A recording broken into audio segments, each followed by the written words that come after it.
श्री राधे, जय श्री राधे, हरिओम, जय श्री कृष्णा।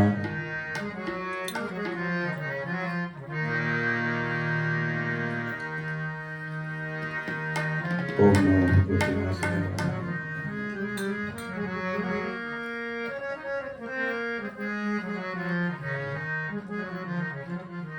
कृष्णाय वासुदेवाय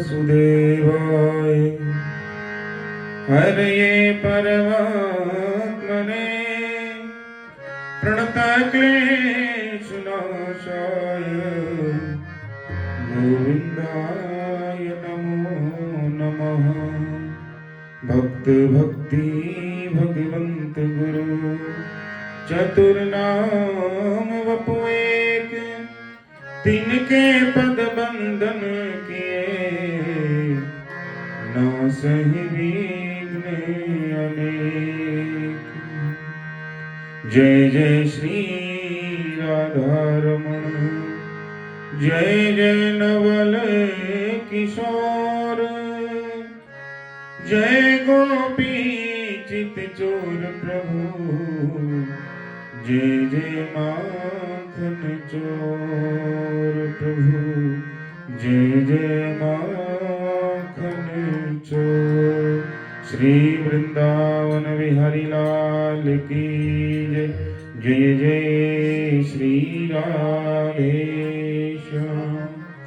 जय जय राधा वल्लभ हित हरिवंश, जय जय श्री वृंदावन श्री वनचंद, जय जय राधा वल्लभ श्री हरिवंश, जय जय श्री वृंदावन श्री वनचंद, जय जय राधा वल्लभ हित हरिवंश, जय जय श्री वृंदावन श्री वनचंद, जय जय राधा वल्लभ हित हरिवंश, जय जय श्री वृंदावन श्री वनचंद, जय जय राधा वल्लभ हित हरिवंश, जय जय राधा वल्लभ हित हरिवंश, जय जय राधा वल्लभ श्री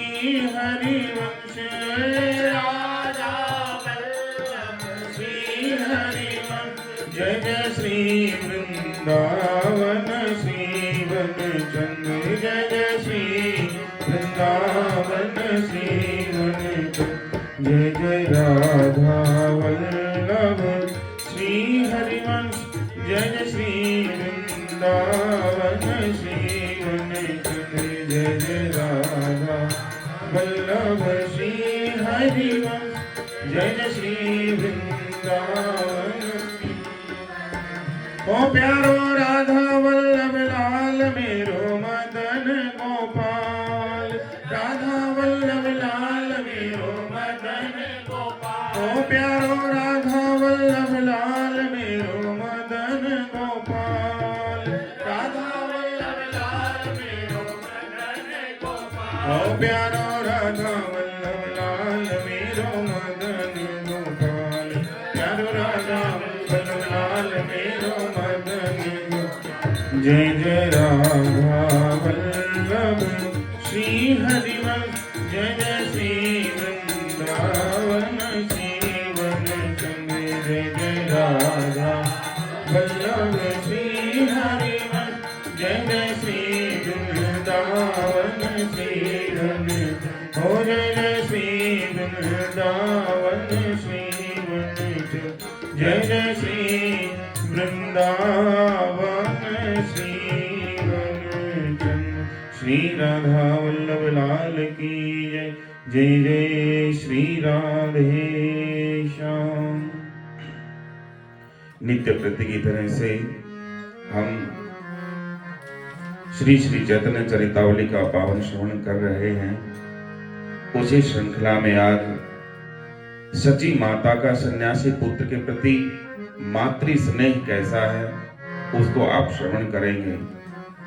शीलानि ते चंदन शीतलानि, श्रुतानि भूमितल विश्रुतानि, तथापि जीर्णो पितरावतस्मिन् विहाय वत्स कथं प्रयासी। हे पुत्र, तेरा स्वभाव चंदन से भी अधिक शीतल है। मां कह रही है, बेटा तेरा स्वभाव चंदन से भी ज्यादा शीतल है। तेरे शास्त्र ज्ञान की संपूर्ण पृथ्वी पर ख्याति हो रही है। इतना कोमल हृदय और ज्ञानी होने पर भी हाय बेटा, तो अपनी वृद्धा माता आदि का परित्याग करके वन के लिए क्यों जा रहा है। ये मां आज अपने बालक को कह रही है। पुत्र ही माता की आत्मा है। पुत्र माता के शरीर का एक प्रधान भाग भी है। पुत्र की संतुष्टि में माता को संतोष होता है। पुत्र की प्रसन्नता से माता को प्रसन्नता मिलती है और पुत्र की तुष्टि में माता स्वयं अपने तन मन की तुष्टि का अनुभव करती है। माता की एक ही सबसे बड़ी साध होती है, वह अपने प्रिय पुत्र को अपने सामने खाते हुए देखना चाहती है कि मेरा पुत्र चाहे बूढ़ा हो गया है, मां यदि जीवित है तो यही चाहिए वो मेरे सामने बैठ करके भोजन प्रसाद खाए, ताकि मैं उसको देखूं उसने भरपेट खाया है कि नहीं खाया। संत कहते हैं, ग्रंथ कहते हैं, बार बार प्रवचनों में भी आप सुनते हैं कि बेटा कहेगा क्या लाए, पत्नी कहेगी क्या लाया, लेकिन मां ही है जो पूछती है कुछ खाया। मां ही पूछती है ऐसा। तो माता की एक सबसे बड़ी साध होती है, वह अपने प्रिय पुत्र को अपने सामने खाते हुए देखना चाहती है। अपनी शक्ति के अनुसार जितने अच्छे से अच्छे पदार्थ वह अपने पुत्र को खिला सकती है, उतने पदार्थों को उसको खिलाकर वह प्रसन्न होती है। और इतनी प्रसन्न होती है जितनी प्रसन्नता उसे स्वयं खाने से भी प्राप्त नहीं होती। पुत्र चाहे बूढ़ा भी क्यों ना हो जाए, उसकी पांडित्य का, उसकी बुद्धि का, उसके ऐश्वर्य का चाहे संपूर्ण संसार लोहा क्यों न मान ले, किंतु माता के लिए वह पुत्र सदा छोटा बालक ही बना रहता है। चाहे संसार उसको पूजे, वह आते ही उसके पेट की तरफ देखने लगती है कि कहीं वो भूखा तो नहीं है। जाते समय वह उससे वस्त्रों को ठीक तौर से संभाल कर रखने का आदेश करती है और यही आदेश करती कि बेटा संभल करके जाना। छोटी छोटी बातों को वह इस तरह से बताती है कि मानो उसे मार्ग के संबंध में कुछ बोध ही न हो। पुत्र के लिए जलपान का सामान बांधना वो कभी भी नहीं भूलती मां। इसलिए नीतिकारों ने बारंबार इस बात को कहा है कि मात्रा समानम न शरीर पोषणम, अर्थात माता के समान शरीर का पोषण करने वाला कोई दूसरा व्यक्ति इस संसार में है ही नहीं। जितना ध्यान मां रखती है अपने बालक का, इतना कोई नहीं रखता है। सची माता ने अपने निमाई को सन्यासी वेश में देखा। यद्यपि अब प्रभु पहले की भांति श्वेत वस्त्र धारण नहीं कर सकते थे, उनके सिर के सुंदर बाल अब सुगंधित तैलों से नहीं सींचे जाते थे। अब वे धातु के पात्रों में भोजन नहीं कर सकते थे। अब उनके लिए एक का ही अन्न खाना निषेध है, किसी एक घर का ही अन्न खाना निषेध है। तब भी इन बाहरी बातों से क्या होता है, माता के लिए तो उसका पुत्र वही पुराना निमाई ही है।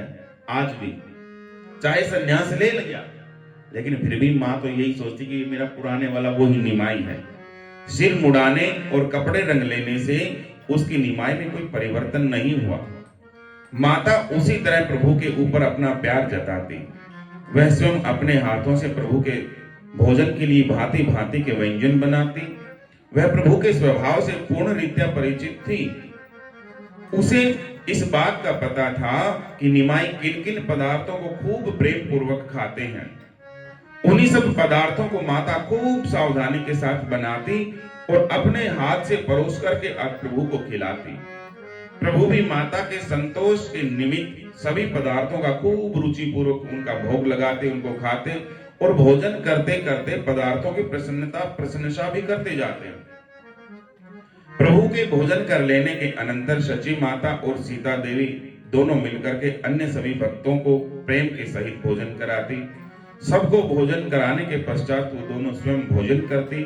इस प्रकार आचार्य देव का घर उस समय उत्सव का एक मंडप सा बन गया। प्रातःकाल सभी भक्त उठ करके संकीर्तन करने लगते। इसके अनंतर सभी प्रभु को साथ लेकर के नित्य क्रमों से निवृत्त होने के लिए गंगा किनारे जाते। सभी भक्त मिलकर के गंगा जी की सुंदर बालुका में भांति भांति की क्रीड़ाएं करते। उसके बाद संकीर्तन करते हुए आचार्य के घर पर आ जाते।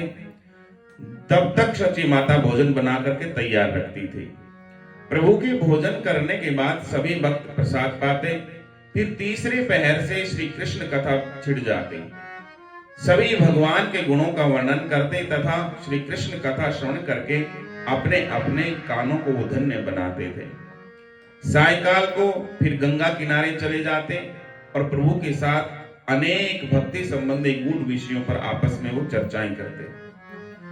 प्रभु अपने सभी अंतरंग भक्तों को भक्ति तत्व का रहस्य समझाते थे, उन्हें उपासना की पद्धति बताते और संकीर्तन की अपेक्षा जप करने पर वो अधिक बल देते थे। संकीर्तन की अपेक्षा जप करने पर अधिक बल देते थे। भगवान नाम का जप किसी भी तरह से किया जाए वो कल्याणप्रद ही होता है। उसमें संकीर्तन के समान 10-5 आदमियों की तथा ढोल करताल आदि वाद्य यंत्रों की आवश्यकता नहीं रहती। मनुष्य हर समय हर स्थान में हर अवस्था में भगवान नाम का जप कर सकता है। संकीर्तन तो थोड़े ताल चाहिए, स्वर चाहिए, कोई गाने वाला साथ भी होना चाहिए। अकेले व्यक्ति से तो कहा जाता है कि रोया भी नहीं जाता, कुछ साथ बोलने वाला भी चाहिए। लेकिन जप करने के लिए तो एक व्यक्ति आराम से बैठ करके जप कर सकता है। वे शिव जी के इस वाक्य को बार बार दोहराते और भक्तों को बताते कि जपात सिद्धिर जपात सिद्धिर जपात सिद्धि सिद्धिर वरानने, अर्थात हे पार्वती जी, मैं प्रतिज्ञा पूर्वक कहता हूं कि जप से ही सिद्धि प्राप्त हो सकती है। भगवान शंकर पार्वती से कह रहे हैं कि जप से ही हर प्रकार की सिद्धि प्राप्त हो सकती है। किसी भक्त को कोई शंका होती तो उसका समाधान प्रभु स्वयं करते थे। गंगा जी से लौटने पर संकीर्तन आरंभ हो जाता। उन दिनों संकीर्तन में बड़ा ही अधिक आनंद आता था। सभी भक्त आनंद में बेसुध होकर के नृत्य करने लगते। अद्वैत आचार्य की प्रसन्नता का तो ठिकाना ही नहीं था। वे अपने सौभाग्य की सराहना करते करते अपने आप को भूल जाते। अपने घर में नित्य प्रति ऐसे समारोह के उत्सव को देख करके उनकी अंतर आत्मा बड़ी प्रसन्न होती कि प्रभु यदि मेरे घर पर नहीं आते तो इतनी रौनक, इतना रंग चाव, उत्सव रोज मन रहा कीर्तन का, ये नहीं होता। कीर्तन के समय वे जोरों से भावावेश में आकर के नृत्य करने लगते। नृत्य करते करते वृद्ध आचार्य अपनी अवस्था को एकदम भूल जाते और युवकों की तरह से उछल उछल करके कूद कूद करके नाचने लगते और नाचते नाचते बेहोश होकर के पृथ्वी पर गिर पड़ते। घंटों इसी प्रकार बेहोश हुए पड़े रहते। भक्तों के उठाने पर बड़ी कठिनाई से वो उठते थे। महाप्रभु अब संकीर्तन में बहुत कम नृत्य करते थे, किंतु जिस दिन भावावेश में आकर के नृत्य करने लगते उस दिन उनकी दशा बहुत ही विचित्र हो जाती थी। उनके संपूर्ण शरीर के रोम बिल्कुल सीधे खड़े हो जाते थे। ये जो रोम है ना, बाल हैं, ये बिल्कुल सीधे खड़े हो जाते थे। नेत्रों से आंसू की धाराएं बहने लगती, मुंह से झाग निकलने लगते और हरी हरी हरी हरी हरी हरी ऐसा बोल करके इतनी जोरों से नृत्य करते थे कि देखने वालों को यह प्रतीत होता था कि प्रभु जमीन पर नहीं कहीं आकाश में जाकर के स्थिर हो गए और वहां जाकर के नृत्य कर रहे हैं, जैसे जमीन से ऊपर उठ गए हों। भक्तगण आनंद में विभल होकर के प्रभु के चरणों के नीचे की पगधूलि को उठा करके संपूर्ण शरीर में मल लेते और अपने जीवन को सफल समझते कि भगवान प्रभु महाप्रभु के चरणों की धूलि हमारे शरीर पर लग गई, अब हम भी प्रभु की तरह पावन हो गए हैं। इस प्रकार 10 दिनों तक प्रभु ने अद्वैताचार्य के घर पर के निवास किया। नवद्वीप तथा शांतिपुर के सभी भक्तों की यह इच्छा होती थी कि प्रभु एक एक दिन हम सब आपको भिक्षा कराएं, किंतु माता उन सब से दीनता पूर्वक कहती, तुम सब मुझ अभागिन के ऊपर कृपा करो। तुम सब तो जहां भी निमाई जाएगा, जहां भी मेरा निमाई रहेगा, वहीं जाकर के इसे भिक्षा करा सकते हो। लेकिन मुझे तो ये सौभाग्य अभी प्राप्त हुआ, मैं तो इनके पीछे पीछे नहीं जा सकती। आप तो जा सकते हो, कहीं भी जाकर के इनको भिक्षा करा सकते हो। तो मुझ दुखिया को अब न जाने ऐसा सौभाग्य कब प्राप्त होगा, मेरे लिए तो यही समय उचित है। मैं तुम सभी से इस बात की भीख मांगती हूँ कि जब तक निमाई शांतिपूर्ण रहे तब तक वह मेरे ही हाथ का बना हुआ भोजन प्रसाद पावे। अब उसके ऊपर मेरे ही समान तुम सब लोगों का अधिकार है, किंतु मेरी ऐसी इच्छा है। माता की ऐसी बात को सुनकर के सभी चुप हो जाते और फिर प्रभु के निमंत्रण के लिए आग्रह नहीं करते। इस तरह से सभी जननी के हाथ की भिक्षा को पाते हुए और सभी भक्तों के आनंद को बढ़ाते हुए श्री अद्वैत आचार्य के आग्रह से प्रभु शांतिपुर में निवास करने लगे। प्रभु शांतिपुर में ठहरे हुए हैं, इस बात का समाचार सुन करके लोग बहुत दूर दूर से महाप्रभु के दर्शनों के लिए आया करते थे। इस प्रकार शांतिपुर में प्रभु के रहने से एक प्रकार का मानो मेला सा लग गया। कभी रोज कहीं से आ रहे हैं दर्शन करने के लिए, कभी कहीं से आ रहे हैं।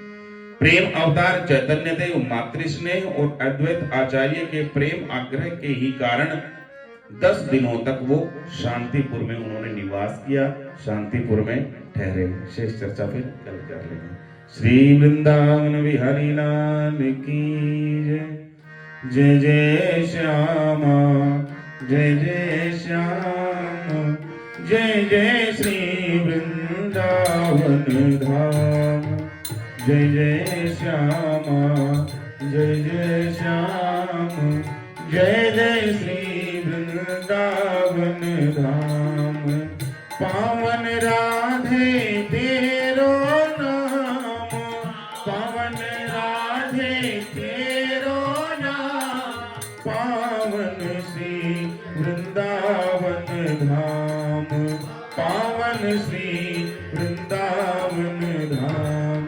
जय जय श्यामा जय जय श्याम, जय जय श्री वृंदावन धाम।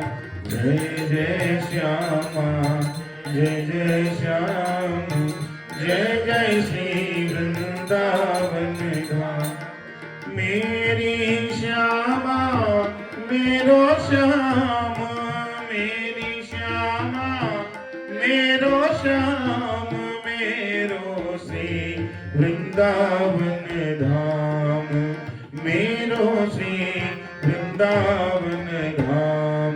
जय जय श्यामा जय जय श्याम, जय जय श्री वृंदावन धाम। जय जय श्यामा जय जय श्याम, जय जय श्री वृंदावन धाम।